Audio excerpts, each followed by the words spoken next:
quartier.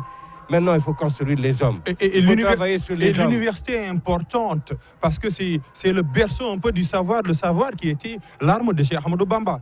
Bien sûr. Oui. Serigne Touba est venu pour apprendre aux gens le vrai islam. Il a écrit les meilleurs livres pour islam, iman, ihsan. Khadim Rasoul, sa voix.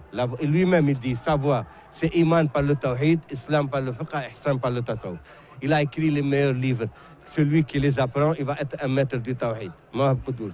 Dans le fiqh, tu n'as pas besoin de connaître tous les détails des divorces, de l'héritage, et ça c'est pour les spécialistes, comme c'est un avocat qui fait le droit. Oui. Mais ce qui est nécessaire pour tout croyant responsable. Tu veux le tawhid, tasawuf, ce livre, Masal Jinan, n'a pas d'égal dans la littérature. Pourquoi ce livre, Masalikul Jinan, n'a pas d'égal? Parce qu'il a synthétisé tout le savoir des anciens et il a apporté des choses, des subtilités. Celui-là, tu vas trouver dedans Ihya Ulumuddin de Ghazali, le Hikam ibn Ata'Allah, Amrad al-Nufus, le Cheikh Ahmed Zarrouq, et surtout Mohamed Yadali. Khatimat al-Munajat. Mohamed Yadali, c'était le plus grand savant mauritanien. Il a écrit un livre extraordinaire, très petit, en synthèse. Il s'appelle Khatimat al-Tasawwuf. Mais il a fait un commentaire avec le Coran, le hadith, et il a synthétisé Khadim Rasoul dans Masal Jinan, et en augmentant, en enrichissant avec Ghazali, Ibn Ata'Allah, Sid Ahmed Zarrouq, Nabira Ghallaoui, Mukhtar ibn Aboun, même des savants qui ne sont pas connus comme Mauritanie. Donc c'est un livre de chevet que tu auras toute sa vie. Et je te donne un exemple. Oui. Tu te poses n'importe quelle question que tu veux sur la religion, tu ouvres comme ça au hasard et tu vas trouver la réponse. Qui a ce pouvoir dans les livres? Il n'y a que le Coran. Oui. Khadim Rasoul, c'est un cas hors du commun. Ses écrits, il dit إذا كتبت اهتز عرش الباقي وسبحت ملائكة الطباق لسان ذكري وشكري وافق إلى العرش والكرسي نورا رافق. Quand j'écris, le trône du Seigneur sursaute et les anges des cieux sont en extase. Mes paroles d'évocation et d'invocation se sont accordées pour monter en colonne de lumière vers les cieux. Son écriture est la meilleure écriture pour Allah et pour son prophète. كتب الله أن خطي أحب إليه ورسول الله صلى الله عليه وسلم من كل خط. C'est Allah qui a décrété ça, c'est pas moi. Et Serigne Touba, sa force, quand il dit quelque chose, il dit Wallahu ala ma aqul wakil. Et Allah atteste ce que je dis. Oui. Donc il prend ses responsabilités devant Allah. Donc c'est pour ça qu'on est affirmatif quand on parle de Khadim Rasoul. Et surtout, dans un contexte où il a vécu beaucoup de privations de liberté quand il écrivait dans la contrainte. C'est ça qui est extraordinaire au fait. Ça, c'est encore plus miraculeux. Même, tu te demandes, même le papier et l'encre, où est-ce qu'il le trouve? Oui. Aujourd'hui, c'est difficile de trouver des écrits d'une telle voluminosité. Il a écrit, tu sais que ce qu'on a dans les mains, c'est très peu par rapport à ce qu'il a écrit. Très peu. Moi, personnellement, j'ai consulté 30 000 vers de Khadim Rasoul. 30 000. Et c'est rien, c'est une... Oui. Parce qu'ils sont dans la bibliothèque. Mais Khadim Rasoul, dans chaque famille, il y a des écrits qu'on ne connaît pas. Dans chaque famille mauritanienne aussi. Et il y en a qui l'ont enterré. Parce qu'il a dit ça, c'est des secrets entre lui et Allah et le prophète. Il y a des choses qu'on ne peut pas dire. Même qui ne devaient pas sortir. Tu prends le cas de Khatimat al-Munajat. Elle ne devait pas sortir. Ah bon? Ah oui. Celui qui lit Khatimat al-Munajat, s'il ne connaît pas Serigne Touba, il ne connaît pas la spiritualité, il ne connaît pas le tasawwuf, il ne connaît pas le hadith à fond et le Coran, et son intelligence sera perturbée. Il y a beaucoup de qasaïd qui ne devaient pas sortir. Mais par la grâce d'Allah, il y en a qui sont sortis, qui nous donnent des indications sur la réalité de Khadim Rasoul. Mais c'est bien, c'est plutôt bien, parce qu'on parlait tout à l'heure de l'université, plutôt bien de valoriser, de rendre visible, de publiciser même les écrits de Cheikh Ahmadou Bamba, parce que nous sommes dans un monde de compétition du savoir. Ça, c'est certain. Il y a des écrits, les écrits de Khadim Rasoul se divisent en écrits didactiques, ta'limiyya, pour l'enseignement. Ça, c'est à distribuer à tout le monde et partout pour en profiter. Comme Masalikul Jinan, Jinan, dans le tasawwuf. comme قدوس في التوحيد, comme تزوج شبان, تزوج صغار ولياق فقه, توحيد, تصوف. Ça, c'est pour... Il y a les adab, comme Naj Qada al-Hajj, comme Dounaka ya Mahmoud, c'est des lettres, des conseils de adab et de tasawuf. Ça, c'est pour tout le monde.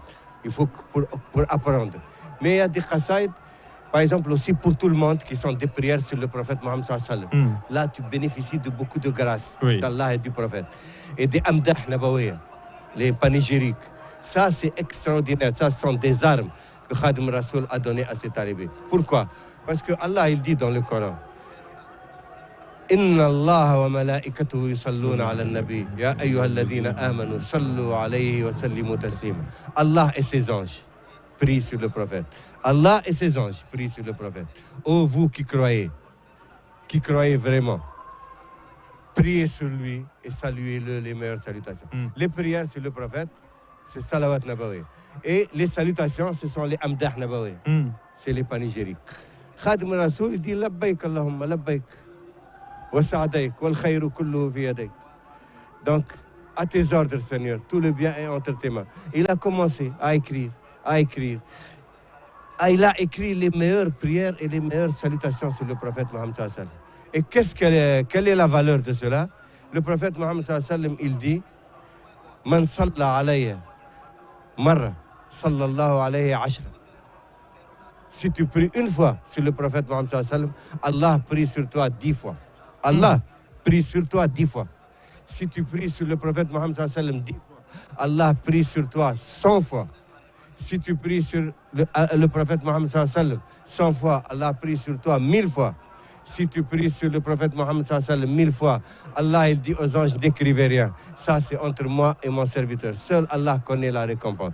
Donc imagine ce que ça veut dire. Ibn Ata'Allah al-Iskandari, qui est l'un des plus grands savants de l'islam, Sharia et Haqiqa, il dit que vaut la prière d'un musulman croyant toute sa vie, ses prières toute sa vie, qu'est-ce qu'elles valent devant une prière d'Allah sur lui? Oui.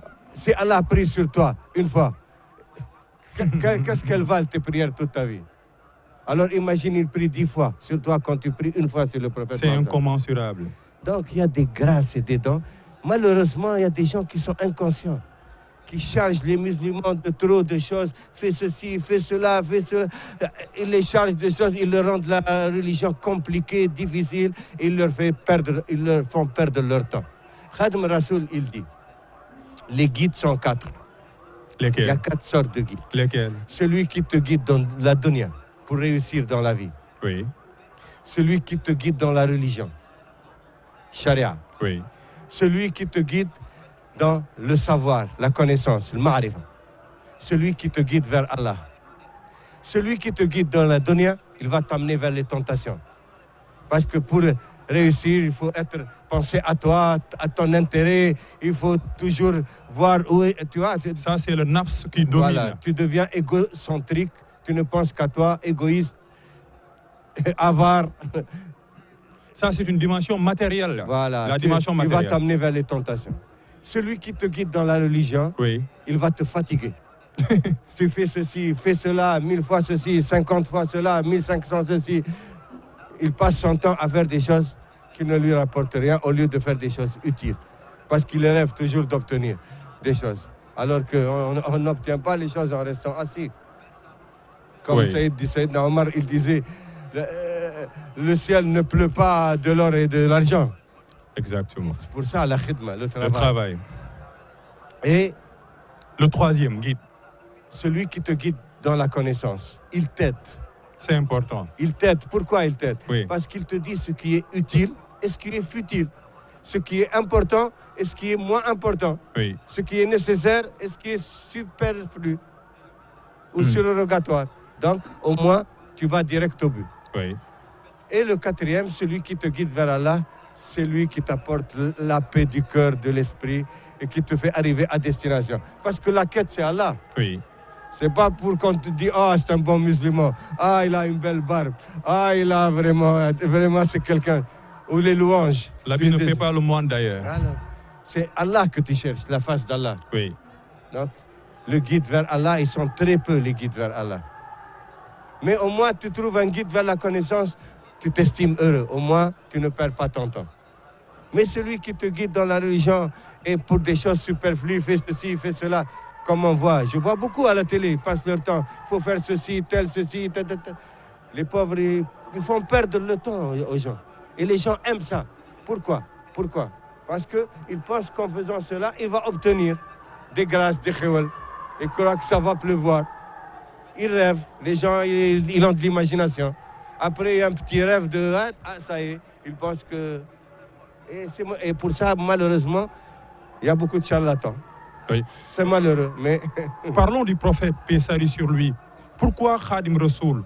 Khadim Rassoul, pourquoi ce nom? Le prophète était, ou bien est la porte d'entrée dans la spiritualité de Cheikh Ahmadou Bamba. Pourquoi le nom Khadim Rassoul?